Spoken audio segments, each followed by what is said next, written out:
Hi, my name is Ilma, and today I'd like to share Psalm 104, verses 14 to 17.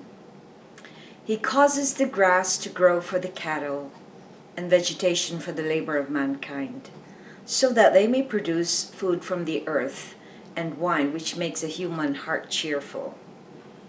So that he makes his face gleam with oil, and food which sustains a human heart. The trees of the Lord drink their fill, the cedars of Lebanon which he planted, where the birds build their nests, and the stork whose home is the juniper trees. Psalm 104, 14 to 17. Here's my devotional. God's provision for his creation. According to a commentary, the psalmist continued his thoughts on nature, seeing how God provides grass for the animals and vegetation for the service of man. Charles Spurgeon says, "Divine power is as truly and as worthily put forth in the feeding of beasts as in the nurturing of man. Watch but a blade of grass with a devout eye, and you may see God at work within it." God designed the ecology of the world so that with work, man may bring forth food.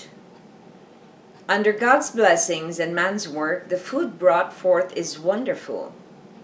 God's earth gives us wine, oil, and bread, each with their own blessing and goodness. Clark comments on verse 15 that wine, in moderate quantity, has a wondrous tendency to revive and invigorate the human being. Ardent spirits exhilarate, but they exhaust the strength, and every dose leaves many the worse. Unadulterated wine, on the contrary, exhilarates and invigorates. It makes him cheerful and provides for the continuance of that cheerfulness by strengthening the muscles and bracing the nerves. This is its use. Those who continue drinking till wine inflames them abuse this mercy of God. In verse 16, the psalmist had a vision of how healthy and vigorous nature is. He thought of the mighty cedars of Lebanon and how, in their sap-filled health, they give a thought of the mighty cedars of Lebanon. They give a place where the birds make their nests. They are the trees of the Lord, in the sense that no human hand planted them. He planted these mighty trees. What a wonderful tribute to God's provision. He thinks of every detail. He always has humans and other creatures in his mind and ensures that they are all cared for. I love trees, and each time I look at them, I marvel at God's wondrous creation. Reflection. How can we develop a grateful attitude towards God's provision? If we look around and are aware of our surroundings, outside or even inside your homes, you will, if you start counting your blessings, you will develop an attitude of awe for the Lord. Because all these things that is surrounding us is created by Him. Even though we think that we create some things, He still gave us the ability to do that. So He still created everything.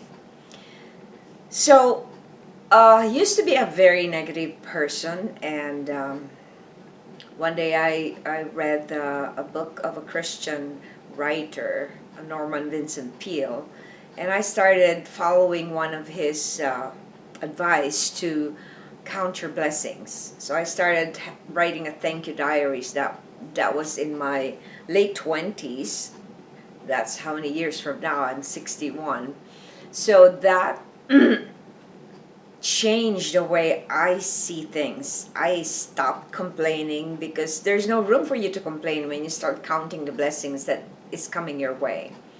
So, and then you become so awed by the things that God is giving you, because you're just a man. We're just one of His creation, and yet He gives us this importance. He gives us this care that we usually don't really get from humans or other people in our life, no matter how much they say they love us.